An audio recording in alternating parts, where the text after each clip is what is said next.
mga kasinag! Welcome back to my YouTube channel. And for today's video mga kasinag ay for sure kung napanood nyo na yung nakaraang video natin ay alam nyo na kung saan patungkol ito. At patungkol po yun dito.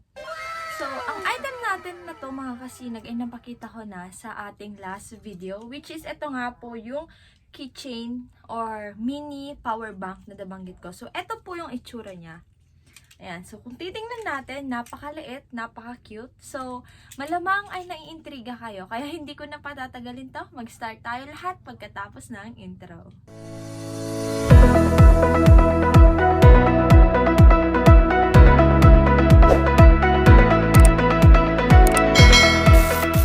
Okay, so kumusta naman ang lahat? Ayan. Diba? So, eto nga yung item natin. So, kung napanood nyo na yung video natin, yung content natin, Shopee content natin nung nakaraan, ay maganda. Very good kayo doon, mga kasinag. Pero kung hindi pa, mga kasinag, i-iwan ko yung link dyan sa taas at ano pang inaantay nyo, diba? Panoorin niyo. So, doon po sa video na yon mga kasinag, doon po tayo nag-unbox ng ating item na to. So, itong item natin na ito, mga kasinag, ay sinabi ko doon na yung magiging next content natin ay ito patungkol nga po dito. So, yun na, wag na nating patagalin. Since na-open naman na noon, dun sa last video natin, ay eto siya. So, yung laman po niya ay eto. Okay? So, ang gagawin ko lang dito ay i-review ko lang siya. Pero bago tayo patuloy, ay gusto ko lang sabihin mga kasinag na disclaimer po, this video po is not sponsored. Yung pera na ginamit ko pambili dito ay sa akin po, okay? So, eto po yung item natin mga kasinag. So, first, nung nakita ko to, na-intriga ako kasi syempre ang liit niya. So, this item, kung gusto nyo bumili, pero iwan ko yung link sa ating description box. Pero kung bago kayo bumili, ay panoorin nyo muna, tapusin nyo muna tong video natin na to.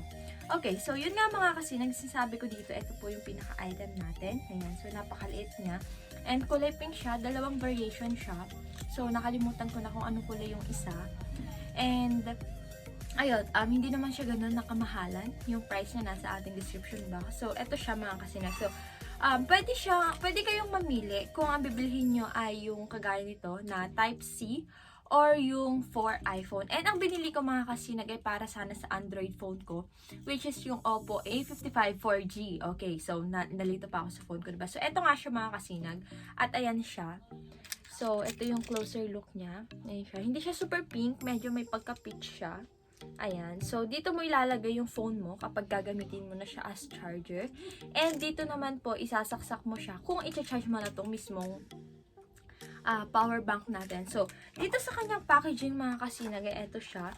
So, ang kasama lang dito mga kasinag ay naka-plastic lang siya. So, yung pinaka-manual nito mga kasinag is nandito po sa may box. Dito po sa lower part niya. Ang kaso mga kasinag, meron nga po itong QR na to. Kaya natakpan yung most part niya. Yung mostly, yun no, almost half. Ayan, hindi lang half, ayan no. Halos lahat na nung part nung instruction niya or yung noted niya and everything ngayon. So, nung una, upon buying this one mga kasinag, so ang hinahanap ko po talaga kung ilang ampere siya.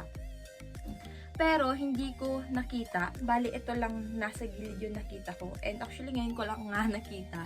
So, ito lang siya mga kasinag. Yan, sabi niya na yung input niya is DC5V/1A. So, hindi ko alam kung anong basa nito. Pero yung 5V is 5 volt yata. And yung output niya is DC5V 5 volt/1A. So, yun lang nakasabi dito. Telescopic interference, beautiful appearance, and portable size. So, yun lang po yung nakasabi dito.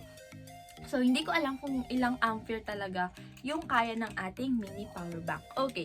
So, medyo natagalan tayo sa pag-upload. Like, mga ilang araw din. Kasi nga mga kasi ay tinry ko po itong item natin.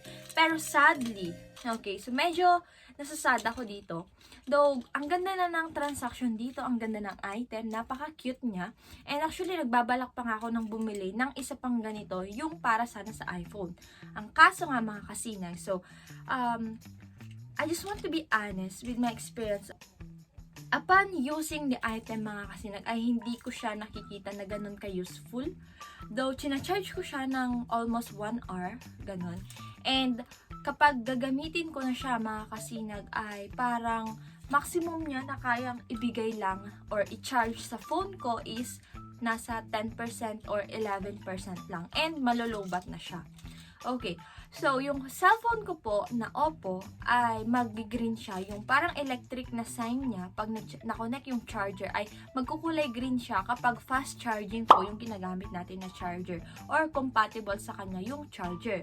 However, this one, kapag ginamit ko siya, ay hindi po siya nagkukulay green, white lang siya. Though nagcha-charge siya. So, possible po mga kasinag na isa po yun na dahilan kung bakit hindi po niya ganon or hindi po ganon na ka-useful sa akin tong item kasi first of all ay hindi po siya compatible sa cellphone ko. So, I don't know if that's the real reason behind all of this but yeah, hindi po siya naging useful sa akin. So, eto mga kasinag, nasa inyo na lang po yung decision kung gusto nyong bumili nito. Pero in my case, 'di ba, may gusto ko pa sanang bumili yung para sa iPhone pero hindi nga naging useful to sa akin. So, nandun yung doubt ko na baka pag bumili rin ako ng ganito na for iPhone is hindi rin siya maging useful sa akin. So, it's just a waste of money. So, hindi na po ako bibili. Pero, yun nga mga kasinag, nasa sa inyo pa rin kung gusto nyong i-try to since napaka-cute niya.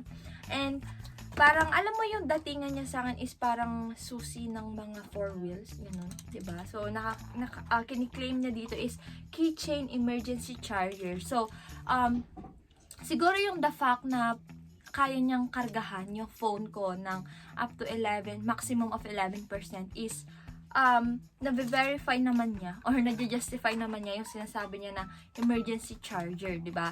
So, pero kung gagamitin ko to as a power bank talaga mga kasinag, so doon tayo magkakatalo. Pero the fact na nakaka-charge naman siya is medyo okay sa akin. Pero yun nga, I'm not going to recommend it sa inyo mga kasinag. So, kayo na lang bahala kung gusto niyo bumili. Pero yun nga mga kasinag. So, I don't want to receive any kind of bashing. Pero yun po kasi yung na experience ko while using the item. So, my part right now is just to share it with you. So, in my case, hindi ko siya nare-recommend. Pero hindi ko po kayo binabawalan na bumili. Okay? So, yung link po ng shop and yung link nitong, hindi link ng shop, yung link ng item natin mga kasinag ay iiwan ko na lang sa ating description box. So, yun lang naman mga kasinag. Wala na ako masyadong sasabihin since yun lang naman, isa lang naman ang ating item. So, hindi ko alam kung magiging helpful ba tong content kong to, kung papanoorin nyo ba tong content